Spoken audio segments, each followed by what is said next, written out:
খুশি হবে সবাই, মেহমান আসবে যত। পাউরুটি রসমলাই দিয়ে করলে স্বাদ হতো। পাউরুটি দিয়ে এই রসমলাই বানাইছি, এত নরম তুলতুলে, এত স্বাদ। না বানায় খালি বুঝবো না। হলে ঠাকুর মজুলি রোজ নতুন না দেখাবেন বাঙালি।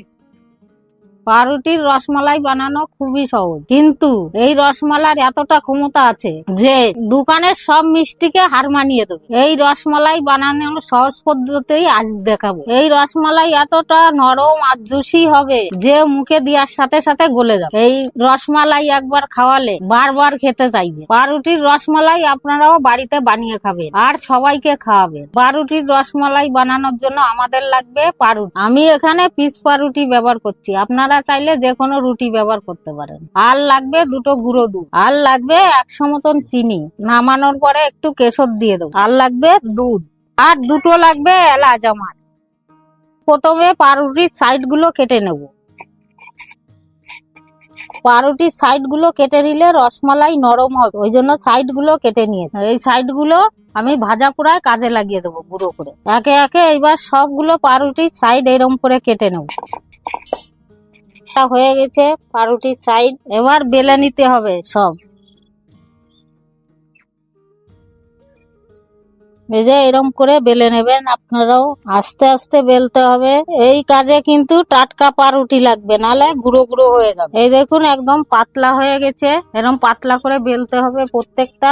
আমি একটু অন্যভাবে বানাবো, তাই আমি এর ভিতরেও পুর দেব। পুর বানানোর জন্য কড়াই বসিয়ে দিচ্ছি। এবার কড়াইতে আমি 100 গ্রাম দুধ দিয়ে দেবো।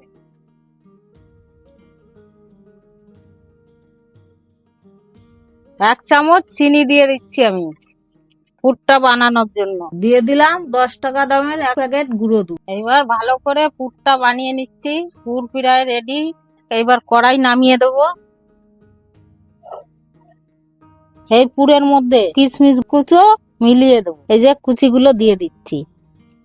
আপনারা চাইলে আপনাদের মন মতন কাটা ফলও ব্যবহার করতে পারেন। কিশমিশ মিলানোর পরে দেখতে দেখুন কত সুন্দর হয়েছে, আর দেখুন কতটা মোটা হয়েছে। এই যে পুরো একদম কালাকারের মতন। পাউরুটিতে পুরটা ভরে নেব।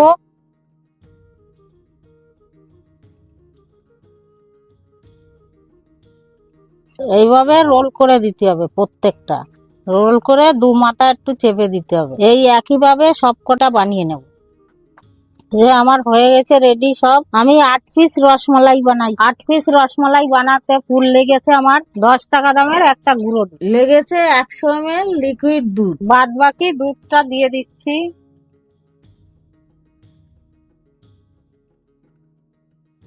আমি 4 চামচ মতন চিনি দিয়ে দিচ্ছি।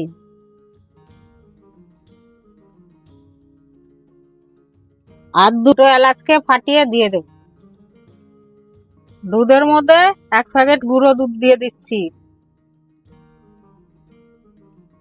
খেতে সুন্দর হবে, মালাইটা সুন্দর গাঢ় হবে। 4-5টা কেশর দিয়ে দিচ্ছি। যে হয়ে গেছে নামিয়ে দেবো। একদম পুরো দেখুন একদম ক্ষীরের মতন হয়ে গেছে। এরকম করেই নামাতে হবে। আপনারা থেকে পাতলা করবেন না, এরকমই করবেন। এই যে ঢেলে দিচ্ছি।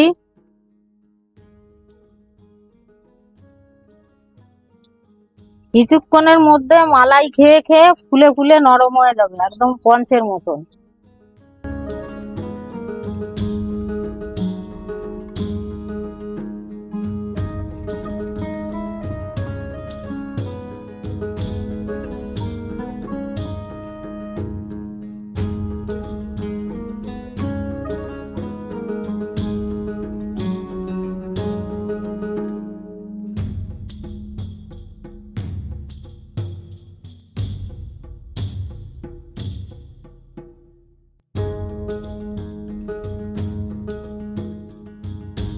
খুব সুন্দর হয়েছে। আমরা লোভী বাঙালি, যা পাই তাই খাই, যা খাই তাই দেখাই।